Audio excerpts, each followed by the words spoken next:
The room was enormous, crystal chandeliers casting light over the polished oak table. The air felt taut, as though everyone was waiting for a dramatic scene to erupt. The door opened. Amara stepped in. She wore a simple, pale blue dress, her hair naturally curly falling to her shoulders. No jewelry, no heavy makeup, only her eyes, bright, a little trembling, but resolute. Immediately, a mocking laugh echoed. Richard, in an expensive suit, curled his lips with contempt. "Excuse me, who let the maid in here?" Laughter rippled like a wave, followed by scrutinizing glances. In the corner of the room, Victoria, her niece known for wild live streams, quickly raised her phone.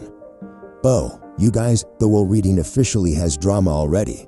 Murmurs spread among the others.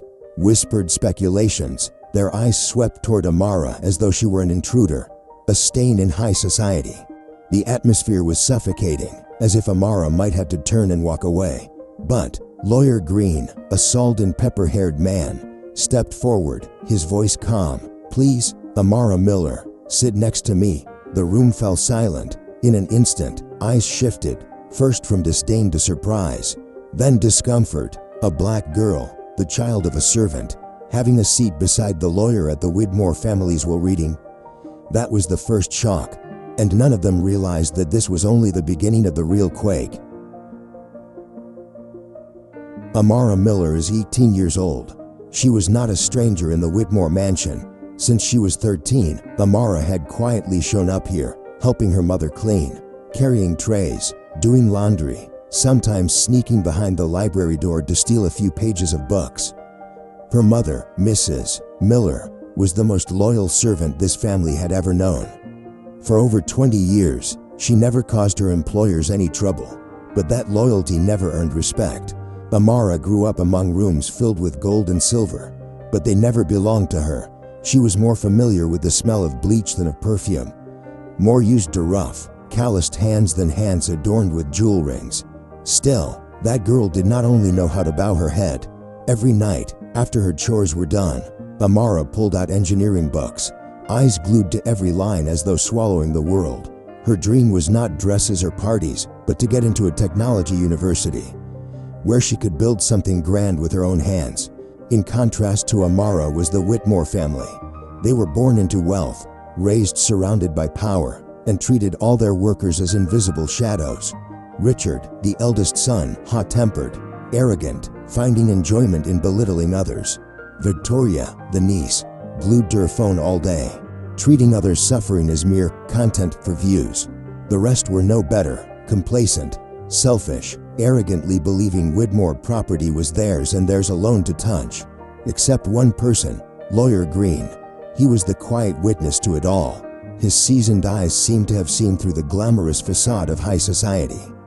And more importantly, he held a truth that no one else in that room dared to suspect.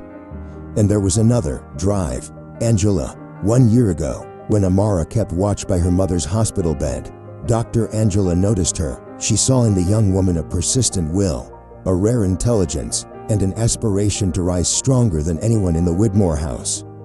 In the eyes of that family, Amara was invisible, but that invisibility was hiding a flame waiting to break free. The large screen in the room flickered on.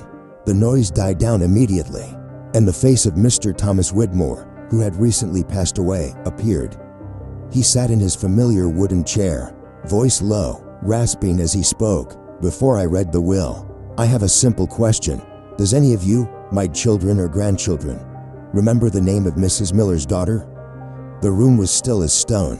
Richard looked around, frowning. Victoria pretended to be busy sending a message, avoiding Lawyer Green's eyes. Margaret, the eldest sister, cleared her throat softly, then bowed her head over her glass of wine. No one spoke. Thomas sighed, disappointment evident in his eyes in the video.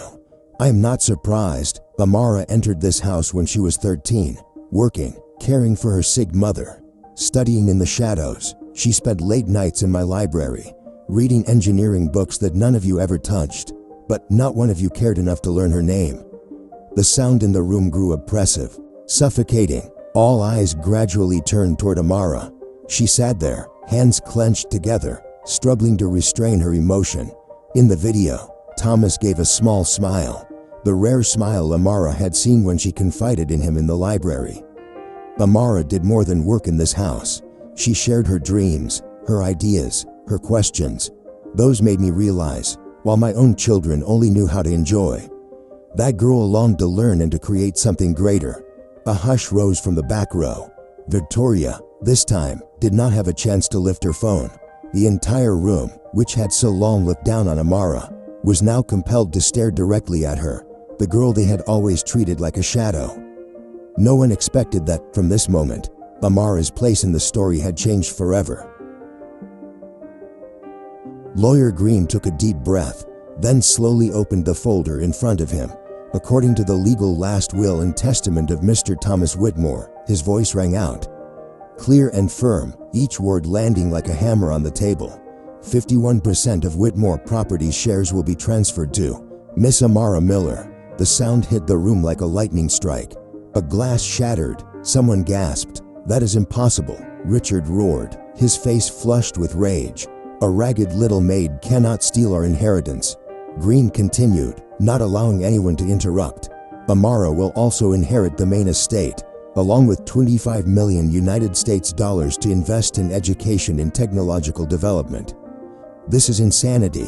Margaret slammed the table, her jade bracelet clinking sharply. Victoria was so stunned that her phone slipped from her hand. The live stream still running, broadcasting every second to thousands of viewers. Right then, the large screen lit up again. Thomas Whitmore appeared once more, his voice echoing through the room. "I knew you would be outraged, but you need to hear the truth." The video cut to scenes, Richard yelling, berating employees at the office. Then Victoria, mocking the poor during a live stream, treating their pain like entertainment. Next, Edward Jr. ridiculing the elderly driver, forcing him to work past exhaustion. And finally, Margaret, coldly signing documents to cut medical staff salaries just to buy herself another diamond bracelet. The entire room fell into silence. Thomas looked directly into the camera, his voice heavy but unwavering. "You have forgotten what it means to be human. You know only how to indulge, build on the suffering of others.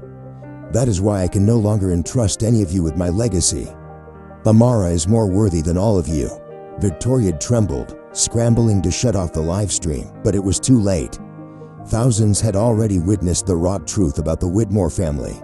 In that moment, the proud castle they had built on the backs of others began to crumble. And Amara, the girl they once called invisible, stepped fully into the light, standing at the very center of it all. The room was still reeling from the video. No one could speak until Amara slowly stood up. She looked each of them in the eye, without a trace of fear. Her voice was calm, yet steady. "I do not need power for revenge. I needed to restore what was taken." Every gaze turned toward her. Richard clenched his fists, ready to protest, but Green raised a hand and spoke first. "All the paperwork, certifications, notarizations were completed before Mr. Thomas passed away. This is a legal decision. No one can alter it."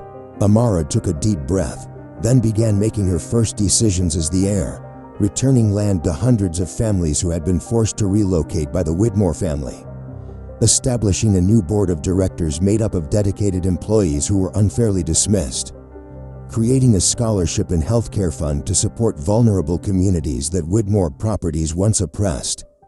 "That will never happen," Richard shouted, stepping forward, but Green calmly pointed to the red seal on the document folder. "Mr. Thomas signed it, and I am the witness. None of you had the right to deny it."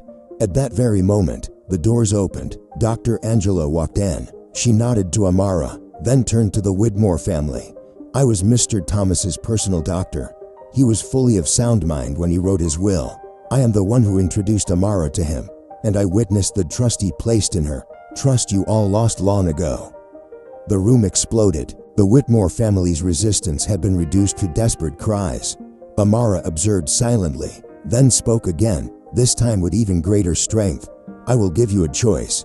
Either join the social reintegration program I am building, or oppose it. And if you oppose it, the truth about you will not just be revealed today, but forever." In that moment, the balance of power flipped completely. Those who once mocked her had to bow their heads, and the one they had scorned now stood in the center, holding the fate of the Whitmore family in her hands. Justice had been served, and the history of that house would never be the same. 6 months later, the Whitmore property sign on the headquarters building had been replaced. Beneath the familiar name, a new line appeared: Technology Training Center for Underprivileged Youth. The rooms that once echoed with the smug laughter of the elite were now filled with the sound of keyboards and excited discussions. Voices of children who had never been given a chance to learn. A year later, Amara officially founded the Thomas Whitmore Foundation for Social Justice. The foundation not only provided scholarships to thousands of black students, but also funded public healthcare programs, things the Whitmore family had never even considered. Surprisingly, some family members change. Victoria, after the viral livestream fallout, abandoned her pursuit of glamour. She joined community programs and, for the first time, learned what it meant to give. Others faded entirely from high society, carrying the disgrace they had brought upon themselves. Amara, during a speech to students, declared with unwavering voice, "Real power is not for vengeance, it is to change a system that was unjust from the roots." The story of a girl once dismissed, once called just a maid, had now become a symbol of justice and the most unexpected reversal of fate. And you, the one watching this video, do you believe that the world can change, all from a single act of courage? Share your thoughts below, and do not forget to subscribe for more stories that inspire, where justice always finds a way. Even in the darkest corners,